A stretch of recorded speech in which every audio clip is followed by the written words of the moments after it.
Alors, comment on a fait à la Poste? Déjà, on prend les demandes du patron. On négocie avec les organisations syndicales et les représentants du personnel. Et puis, bien sûr, on s'appuie sur le tissu social de l'entreprise. Donc, en fait, au niveau de la Poste, on a quand même des gros enjeux de transformation au niveau de nos métiers, hein, puisque moi, j'appartiens à la branche service courrier colis. On a perdu 10 milliards entre 2008 et 2020 de courrier. Donc, en fait, on est en train de transformer notre modèle social et nos activités. Et donc, en fait, il faut une grande politique sociale pour accompagner, du coup, ce changement. On veut être un recruteur aussi, du coup, avec des postes de qualité. Donc, c'est du temps plein. On favorise, en fait, un certain nombre de choses et de contrats de travail. Mais du coup, il faut aussi une politique sociale ambitieuse et être un acteur en fait responsable et inclusif. Et voilà, ça tombe bien parce que ça fait partie de l'ADN de la Poste. Et du coup, c'est un gros travail qui a été fait avec au plus haut sommet en fait de notre groupe, hein, puisque ça part de notre président Philippe Val. Ça se décline en fait sur toutes nos branches. Et puis en fait, il faut acculturer l'ensemble du personnel. Et c'est pour ça que du coup, je vais vous présenter. On a pas mal de formations, de sensibilisation, parce que on peut vouloir des choses en fait en tant qu'entrepreneur et en tant qu'entreprise, mais il faut aussi que quand on est à 245 000 personnes, forcément, on représente aussi les aléas de la société et donc en fait les biais, la culture française et qu'il faut faire évoluer aussi au sein de l'entreprise. Voilà, donc c'est un gros enjeu au niveau de l'entreprise, mais un beau défi. Alors nous, on est rendu au 5e accord sur l'égalité femmes-hommes. Donc on a un petit peu d'expérience dans le domaine. En fait, les négociations, l'accord que je vais vous présenter, il a été signé au mois de juillet avec presque l'intégralité des syndicats. En fait, au niveau, il a été, donc la négociation a duré à peu près du mois de mai jusqu'au mois de juillet. Et c'est vrai qu'après, en fait, il y a eu aussi une éducation et des réflexes de la part de nos représentants syndicaux. Et du coup, ils sont très acteurs sur la démarche. Ils nous aident beaucoup en fait à évoluer et à faire évoluer les pratiques dans l'entreprise. Je vous présente du coup les éléments les plus significatifs. Donc, bien sûr, après, quand on est rendu au 5e accord, on s'appuie quand même sur les bilans qui ont été faits sur les accords précédents. Donc là, bon, vous avez en fait la stratégie et qu'est-ce qui est important en fait au niveau de... donc, je vous disais, on veut être employeur responsable et puis contribuer à une société plus inclusive. Donc, ça veut dire travailler sur l'insertion, sur la diversité au niveau de nos personnels, sur l'inclusion dans la société. Donc, voilà, ce sont une politique sociale très forte. Alors je vais passer peut-être assez rapidement parce que l'objectif c'est quand même surtout de vous présenter comment faire. C'est comment en fait faire. Alors en fait ce qui permet l'accord, ce qu'il permet, c'est d'avoir du coup un index depuis 2018 à 94 sur 100. Donc voilà, c'est une belle réussite et en fait, on fait partie des entreprises françaises avec les meilleurs résultats en fait sur l'égalité femmes-hommes. Alors c'est vrai qu'après, on a un grand groupe et on a pas mal de puissance pour mettre en place. On a réussi à réduire aussi les écarts en fait sur la rémunération. Vous évoquiez ça. C'est vrai que ça fait partie des points très importants sur travail égal, rémunération égale. Et puis, en fait, on a mis en place des politiques de prévention, de lutte contre le sexisme, avec des impacts et des mesures en fait aussi familiales sur les familles monoparentales, puisque là aussi, l'impact Covid a montré quand même pas mal de vigilance en fait sur ces familles-là et du coup des actions plus particulières à faire par rapport à l'accord, enfin à l'équilibre vie privée, vie professionnelle. Et puis bon, en fait, comme je disais, il faut aussi acculturer le corps social. Et donc, en fait, on fait beaucoup de plans de communication. Et là, c'est la force aussi d'un grand groupe avec des plans de communication qui vont être établis par notre siège et qui vont être démultipliés en fait sur l'ensemble du personnel par différents médias. Et on peut aussi même faire des mesures avec BVA ou des mesures Ipsos en fait pour voir si en fait comment est intégré et comment les personnels réagissent aux messages qu'on leur passe. Donc ouais, on peut aussi faire des feedbacks intéressants. Alors là, peut-être pour revenir sur la taille moyenne des entreprises ici, je pense qu'on est loin de la Poste.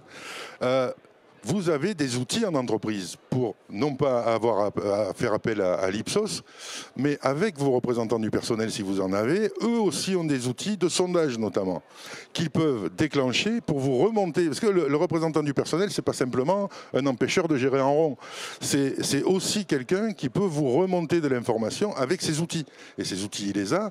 Et il est bien de rappeler aux représentants du personnel d'aujourd'hui, notamment depuis les ordonnances Macron, qu'ils ont encore des prérogatives et que ces prérogatives-là, c'est de représenter les personnels et en réunion de CSE, de remonter de l'information au DRH. C'est pas simplement d'être comme l'ancien DP en revendication, comme l'ancien CE en négociation partielle ou en consultation et avec les représentants syndicaux, uniquement en négociation et en conflit. C'est aussi à vous de tendre la perche pour qu'ils soient en collaboration et ne pas, parce que vous n'avez certainement pas les moyens de déclencher une enquête Ipsos chaque fois que vous faites quelque chose. Donc bon, ça, on en a fait deux, hein. C'est oui. très récent, 2020 et 2022, mais oui. Mais vous avez des outils en interne que sont les outils sondage des CSE qui peuvent vous permettre, vous, si vous collaborez bien avec eux, de faire passer les questions par eux. Vous aurez certainement plus de réponses que si vous les envoyez directement et d'avoir les remontées en réunion CSE. Alors, du coup, en fait, bon, on a aussi la batterie des chiffres, hein, et c'est vrai que finalement, les obligations légales et la transmission des chiffres nous obligent aussi quand même à regarder certains indicateurs qu'on n'avait pas forcément genrés jusqu'à présent. Et notamment, du coup, vous voyez que dans le 5e accord, en fait, on a la partie renforcer la prévention de la santé des postiers qui apparaît, puisque finalement, en étudiant nos chiffres, on s'est aperçu qu'on avait presque 60% d'accidents de plus, enfin 60% d'accidents pour les femmes en nombre par rapport à 40% pour les hommes, ce qui fait qu'on déclenche en ce moment des écoutes sur l'écoute des femmes et un groupe miroir en fait d'hommes sur les accidents du travail pour comprendre en fait quelles sont les causes potentielles. On imagine et on soupçonne en fait qu'on doit adapter nos outils de travail à la morphologie en fait de nos personnels. Donc ça, c'est ce qu'on pressent, mais du coup, on voudrait interroger les équipes. Et puis, on va aussi mettre en place en fait des informations de communication vers l'équilibre sur le sommeil, sur la qualité en fait de vie et de bien-être à la maison, voilà, qui peut rayonner aussi sur la qualité professionnelle. Ce qui est intéressant à la Poste aussi, vous avez peut-être ces problématiques-là, c'est qu'il y a des personnels qui commencent très tôt, des personnels qui finissent très tard.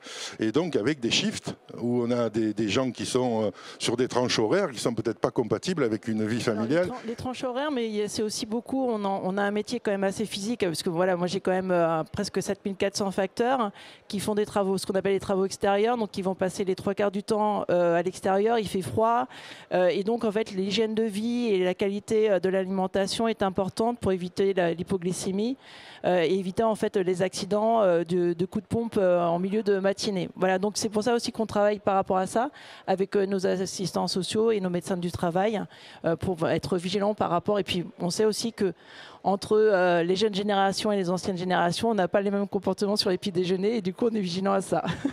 Et donc là je me retourne vers monsieur de Sainte-Marie. Vous, dans les entreprises de TPE, PME, vous avez aussi des partenaires qui peuvent vous aider à faire ça. Parce qu'à la Poste, on a un CHSCT qui peut faire venir des experts, etc. Enfin, une CSSCT maintenant, puisqu'il n'y a plus de CHSCT. Bientôt CSE. Et en 2024. Oui. Oui, tout à fait. Mais c'est une commission du CSE pour les plus de 300. Mais vous pouvez avoir des partenariats, notamment avec les mutuelles, qui travaillent, et ça, la protection sociale complémentaire étant obligatoire, vous pouvez avoir ces partenariats avec les mutuelles, je pense à Aesio notamment. Oui, bien sûr. Mais le premier partenariat, c'est avec les femmes et les hommes de l'équipe. Hein. C'est ce que vous disiez tout à l'heure. C'est en discutant avec les CSE, c'est en discutant avec les collaborateurs si on n'a pas de CSE, que déjà on va avoir les meilleures remontées et pouvoir faire passer les meilleurs messages. Et puis après, bien entendu, il y a des partenaires comme les mutuelles, vous en parliez. Vous parliez d'outils aussi tout à l'heure. Aujourd'hui, encore une fois, bien entendu, là, dans ces cas-là, si on parle d'outils pour les calculer, par exemple son IDEX, on va pas le faire dans une TPE, mais dans des grosses PME ou des ETI. Il existe aujourd'hui des outils revendus par différentes sociétés qui permettent d'aider le DRH ou la DRH à avoir ces chiffres et puis du coup pouvoir travailler dessus, parce que pour pouvoir travailler sur quelque chose, il faut déjà le chiffrer en amont pour savoir quel est le chemin qui est à venir pour améliorer ces chiffres.